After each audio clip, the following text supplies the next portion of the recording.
قبل ما نبدأ الفيلم دوس لايك واشتراك في القناة. بيبدأ الفيلم مع مصممة أزياء واللي بيكون اسمها ميشيل، وبنشوف ميشيل وهي بتحضر شنطتها وبيبان عليها إنها متضايقة من حاجة، وبتخرج من البيت وبتسيب مفاتيحها وخاتم الجواز بتاعها، وبنشوفها وهي سايقة ولكنها مش بتكون مركزة، وواضح كده إنها بتفكر في مشكلة معاها. وبعدها بتقف عند بنزينة وبتحط بنزين للعربية، وفي الأثناء دي بتشوف ميشيل عربية نقل وبيكون الشخص اللي فيها شكله مريب حبتين، ولكنها مش بتركز معاه وبتكمل طريقها. وبيتصل بيها جوزها بن وبيترجاها ترجع البيت، وبنعرف إنها متخانقة معاه وبيكون بيحاول يصالحها لكنها بترفض وبتقفل السكة في وشه.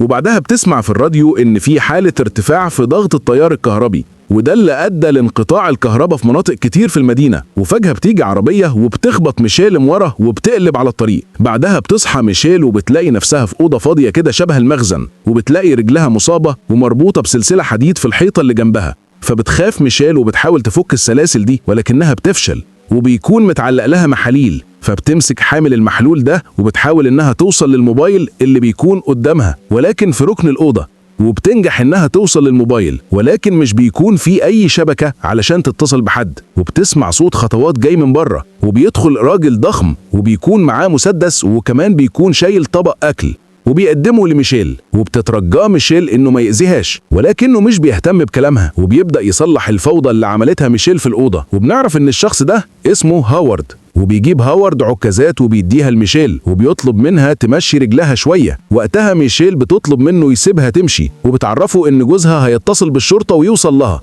فبيقول لها هاورد ابلعي ريقك وريحي ظهرك كده، محدش هيدور عليكي ولا كمان حد فارق معاه غيابك. وبيديها مفاتيح السلسلة اللي مربوطة بيها علشان تفك نفسها، وبيسيبها وبيمشي. فبتخاف ميشيل نفسها وبتلبس هدومها وبتحاول تفتح الباب، أكيد مش بالسهولة دي يعني. وطبيعي بتكون ميشيل بتفكر إنها تهرب، فبتيجي لبالها فكرة إنها تسن العكاز من تحت، وبتفتح فتحة التهوية اللي في الأوضة وبتولع نار في قميصها، وده علشان يعمل دخان وأجهزة الإنذار تشتغل. وكل ده علشان تستدرج هاورد تاني للأوضة وتهجم عليه. وخطتها فعلا بتنجح، وبيجي هاورد لكنه بيقدر يكتفها في ثواني وبيديها حقنة مهدئة في دراعها. بعدها بتصحى ميشيل وبتلاقي الأكل قدامها، وبيكون هاورد قاعد قدامها وبيقول لها مش كفاية فرهدة كده ونهدى، وبيقول لها إنها المفروض تشكره إنه أنقذها من الحادثة اللي حصلت لها على الطريق. فميشيل بتقول له طيب يا سيدي شكرا، ممكن أروح؟ فبيقول لها هاورد إن مفيش أي مكان تاني تروح ليه، وده لأن حصل هجوم نووي على المدينة أدى لتلوث الهواء، وإن الهواء دلوقتي بقى مسموم. وخلينا فاكرين الجملة دي كويس علشان هنحتاجها بعدين. لكنه بيقول لها إنهم دلوقتي في أمان في المخبأ بتاعه.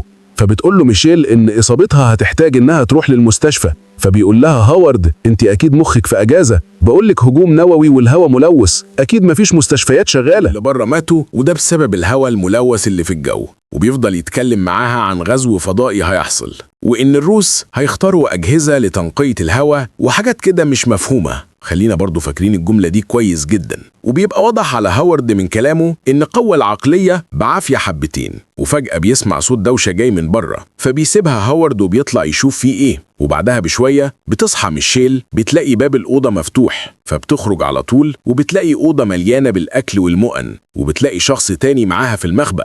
ولما بتسأله هو مين، فبيقول لها إنه اسمه أميت، وإنه هنا بقاله يومين، وإنهم في ملجأ سري. ولما بتقول له ميشيل على إنهم يهربوا، بتلاقي إن أميت مقتنع برضه بفكرة الهواء الملوث والهجوم النووي.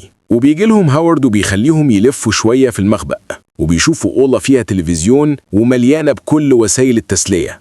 ولكنه هاورد بيعرفهم إن ممنوع أي حد فيهم يلمس أي حاجة، وبيعرفهم مكان الحمام الوحيد اللي في المخبأ، وبيقرأ من على باب الحمام علشان ما تهرب. وأثناء ما هم بيحضروا الغدا، هاورد بيجيب سيرة بنت اسمها ميجان، ولكنه مش بيقول حاجة غير إنها ما بقتش موجودة دلوقتي. وفجأة بيتأجر التيار الكهربائي وبيفصل ويرجع يشتغل تاني. فبيقول لها هاورد إن ده بسبب الهجوم النووي اللي بره، ولكن ميشيل مش بتكون مصدقاه. فبياخدها للمخرج بيكون فيه شباك وبيخليها تبص منه. وقتها ميشيل بتشوف خنازير متحللة، وبيقول لها هاورد إنهم ماتوا بسبب الهواء المسموم. وبتشوف ميشيل عربية هاورد وبتفتكر إن العربية دي هي نفس العربية اللي شافتها في البنزينة، وبتتأكد إن هاورد ما أنقذاش ولا حاجة، وهو اللي خبطها وخطفها. بعدها بنشوف ميشيل وآمت بيتكلموا، وبيقول لها آمت إن هاورد كان شغال في الأقمار الصناعية الخاصة بالجيش، وبيقول لها إن نظرية هاورد عن انتهاء العالم حقيقية، وبيعرف كمان إنه شاف انفجار كبير جدا قبل ما يدخل للمخبأ هنا. ودي آخر جملة بقى خلينا فاكرينها كويس. وبيعرف آمت إنه دخل المخبأ بتاع هاورد علشان يحمي نفسه،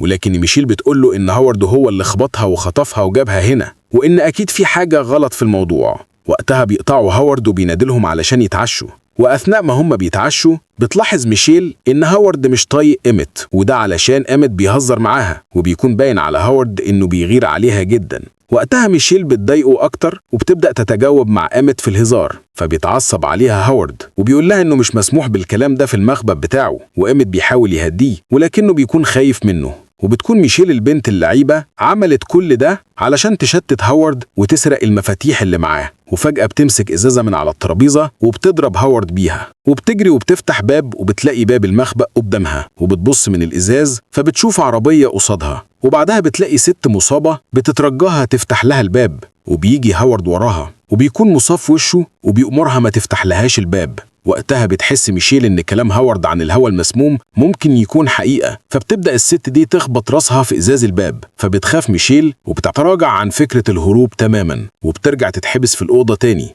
وقتها بيعترف لها هاورد إن هو فعلا اللي خبطها، ولكنه بيقول لها إن ده حصل من غير قصد، وإنها كانت حادثة طريق فعلا. وبيبرر كلامه وبيقول لها إنه لما سمع في الراديو عن الهجوم النووي توتر جدا وساق بسرعة، وعلشان كده خبطها من غير ما يقصد. وبيديها هدوم علشان تلبسها، وبيقول لها إن دي هدوم ميجان، وبيقول لها إن ميجان دي تبقى بنته، وإن هو ووالدتها انفصلوا وهي دلوقتي عايشة مع والدتها. وبيعرف هاورد إن الست المصابة اللي كانت على باب المخبأ تبقى جارته اسمها ليزلي. وبعد فترة بيبدأ التلاتة يتأقلموا على الوضع ويقضوا وقتهم مع بعض، وهيوم بيحسوا بهزة جامدة في المخبأ، وبيعرفوا إن في طيارة هليكوبتر فوقيهم على طول. وبيقول لهم هاورد إن دي طيارة العدو وجاية علشان تخلص على أي حد نجا من الهجوم النووي اللي عملوه. وبيحصل عطل في نظام تنقية الهواء اللي في المخبأ، وبيطلب هاورد من ميشيل إنها تطلع لفتحات التهوية وتعيد تشغيل النظام من تاني. فبتدخل ميشيل في ممر فتحات التهوية وبيكون ضيق جدا، وبتقدر توصل لمكان نظام التهوية وبتعيد تشغيله مرة تانية. وقتها بتشوف سلم بيكون آخره شباك إزاز بيطلع بره المخبأ،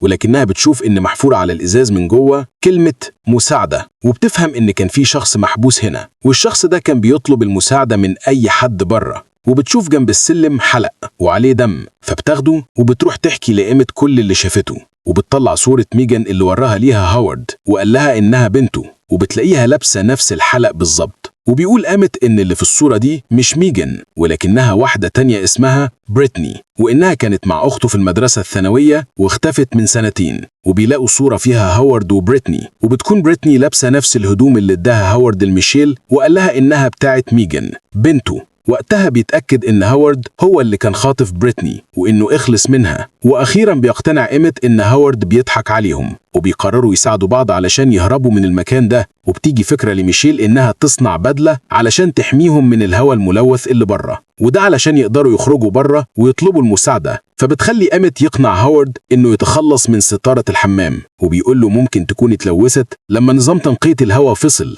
وفعلا بتنجح خطتهم وبيرمي الستارة في صندوق الزبالة، وبتروح ميشيل تاخد الستارة تاني من غير ما هاورد ياخد باله، وده علشان تصنع منها البدلة المضادة للهواء الملوث. وبتبدأ تشتغل فيها وآمت بيساعدها. وأثناء ما هم التلاتة قاعدين مع بعض بيبان على آمت إنه متوتر جدا، وده اللي بيخلي هاورد يشك فيهم. وأثناء ما ميشيل بتكون شغالة على تجهيز البدلة فجأة بتحس إن هاورد جاي ناحيتها، فبتخفي كل الأدوات اللي معاها بسرعة. بعدها بيجيبهم هاورد وبيوري لهم برميل في المطبخ، وبيقول لهم النهاردة حصة من شارع العلوم، وبيعرفوا إن المادة اللي في البرميل ده بتدوب أي مواد صلبة حتى لو كان بني آدم، بالبلدي كده عبارة عن مية نار. وبيطلع ليهم الأدوات اللي بيستخدموها في صناعة البدلة، وبيقول لهم إيه ده يا معلمين، إحنا فينا من كده. فبيعترف على نفسه وبيقول له إنه كان بيحاول يصنع سلاح علشان يخليه معاه ويتباهى بيه قدام ميشيل وتحترمه. وبيقول له إن دي فكرته هو، وإن ميشيل ما تعرفش أي حاجة عنها. وبيعتذر له وبيقول له إنه مش هيكررها تاني. فبيعفوه هاورد وبيقول له إنه قابل أسفه، وبيقول له لميشيل بص الحركة دي، وبيطلع مسدس وبيقتل آمت على طول. فبتنهار ميشيل وبتحزن على آمت لأنه ضحى بنفسه بدل ما يعترف عليها. وبيهدى هاورد وبيدخل للأوضة وبيقول لها تعالي هجيب لك واحد غيره. بعدها بشوية بيجي لها هاورد وبيكون عامل ماسك زبادي وحلق دقنه ومظبط الدنيا وبيديها آيس كريم وبيسيبها ويمشي. وبتفضل ميشيل حزينة على إيمت وبتقرأ في متعلقاته الشخصية وبتقرر إنها تنتقم ليه وإنها تكمل الخطة بتاعتها لوحدها، وبتكمل شغل في البدلة وبتكون خلصت جزء كبير فيها. وبتحس إن هاورد بره فتخفي كل حاجة بسرعة وبتحط ماسك البدلة في فتحة التهوية في الأوضة. ولما بيدخل هاورد بينادلها علشان تتعشى معاه، وهو خارج بيقع المسمار اللي في فتحة التهوية وبيعمل صوت على الأرض. وقتها هاورد بيشك فيها وبيشوف جزء من البدلة تحت المرتبة بتاعته، فبيقول لها ظهرك كده عروسة. وبيشد ميشيل بعنف وبيشوف البدلة وبيقول لها حلوة دي، في منها رجالي، ده انت يومك اسود. وقتها بتجري ميشيل منه وبتفتح باب الأوضة عليه وبتروح تدور على أي حاجة تحمي بيها نفسها، وفجأة بتلاقي هاورد في وشها، فبتخبط برميل الحمض برجلها وبتوقعه عليه وبتنط من فوقه وبتهرب وبتاخد البدلة والقناع اللي صنعتهم. وبيقوم هاورد بيكون نص وشه مشوه بسبب الحمض. ساعتها بتوقع ميشيل روفو في الأكل عليه علشان ما يقدرش يجري وراها، وبتحاول ميشيل تهرب من فتحة التهوية على أمل إنها تعرف تطلع بره المخبأ. فبيسمعها هاورد وبيفضل يضربها بسكينة وهو تحت، ولكن لحسن حظها بتقدر تفلت منه وبتلبس القناع والبدلة وبتلزقهم بشريط اللزق اللي معاها وبتطلع السلم وبتكسر القفل بالفريون اللي معاها، وبتقدر تطلع أخيرا بره المخبأ.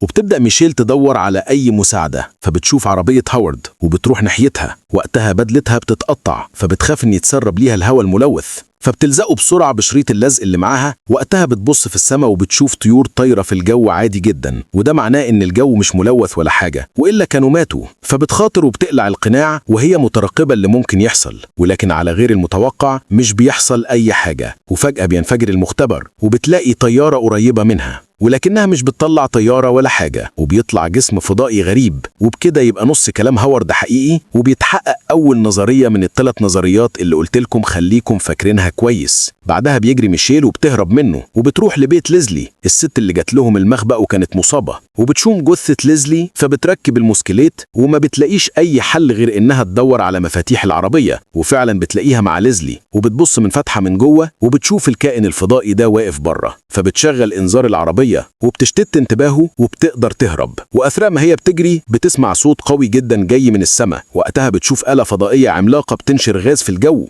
فبتجري تلبس القناع بسرعة علشان تحمي نفسها. وبكده بيكون كل كلام هاورد عن الهواء المسموم والكائنات الفضائية حقيقي، وبتتحقق تاني نظرية من النظريات اللي قلتلكم خليكم فاكرينها كويس. بعدها بيحصل انفجار ضخم جدا بسبب الغاز ده، وبكده بيكون كلام آمت حقيقي عن الانفجار اللي شافه قبل ما يدخل للمخبأ هنا. ودي آخر جملة بقى خلينا فاكرينها كويس. وبعدها بتقوم ميشيل والكائن الفضائي بياخد باله منها، فبتجري علشان تستخبى في عربية هاورد. فبيجري عليها وبيسحب العربية لفوق، وبتلاقي ولاعة وإزازة كحول، وبتقدر تصنع منها علبة مولوتوف متسهلة معاها والله البت دي، وبتحدفها جوه الكائن ده فبينفجر. وبيسيب العربية وبتقدر ميشيل تستجمع قوتها مرة تانية، وبتخرج من العربية دي وبتركب عربية ليزلي وبتقدر تهرب بيها بره المكان. وبترجع إشارة إرسال للراديو، وبتسمع ميشيل إن الحكومة بتطلب من الناس اللي لسه عايشين يروحوا لمدينة باتن روج لأنها أمان دلوقتي، وإنهم قدروا يفلتروا الهواء اللي فيها. وبيطلبوا كمان مساعدة أي شخص عنده خبرة في مجالات الطب والإسعاف لإنقاذ المصابين في مدينة هيوستن. وبتقرر إنها تروح على مدينة هيوستن لإسعاف المصابين. ولو كنت وصلت معانا لهنا فأنت كده أفلامجي محترف. قول لنا بقى تفسيرك وشرحك للفيلم ده وإيه اللي فهمته منه. بس كده وبيخلص فيلم النهاردة. لو عجبك الفيلم ما تنساش اللايك وتشترك في القناة وتفعل زرار الجرس علشان يوصلك كل جديد.